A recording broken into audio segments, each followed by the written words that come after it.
What I'm doing works on two different levels. At the first and most obvious level, encouraging people to let go and have a good time through singing and dancing. It doesn't intend to accomplish anything more than that. But I have found that sometimes by giving people something simple to start with, that it often opens the doors to something more profound. There's a lot of different ways that you can look at chanting.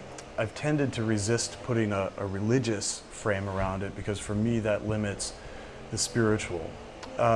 For me, yoga is a process of inquiry more than anything, and I've found that chanting has the capacity to bring things up for me about myself and allow me to look at them and then release them.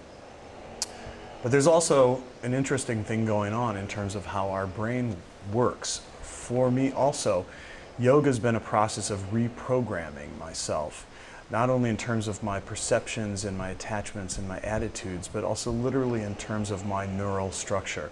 For example, on an asana level, to put your foot behind your head is to create a whole different set of neural connections, which is astonishing when you first do it. Similarly, if you chant in Sanskrit, it's completely unfamiliar, but yet it has a comforting feeling to it. And if somebody says, hey, chant for a sustained period of time in something that seems nonsensical, that has the effect of rewiring some of the language areas of your brain.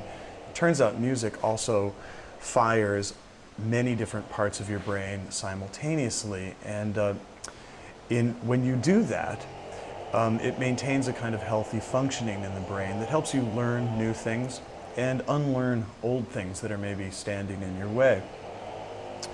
So I'm interested in the neurology of this as much as I'm interested in the experience of it.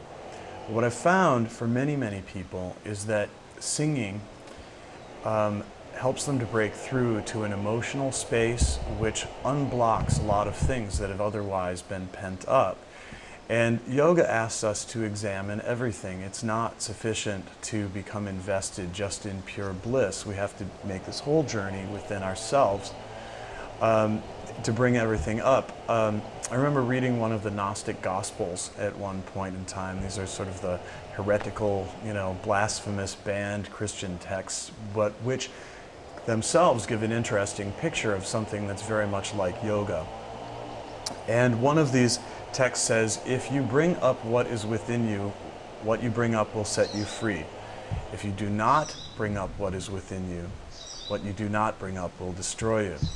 So I'm committed to bringing everything up, offering it up, and converting one form of energy into another. I found that singing and dancing and drumming are a very simple and effective way of doing that.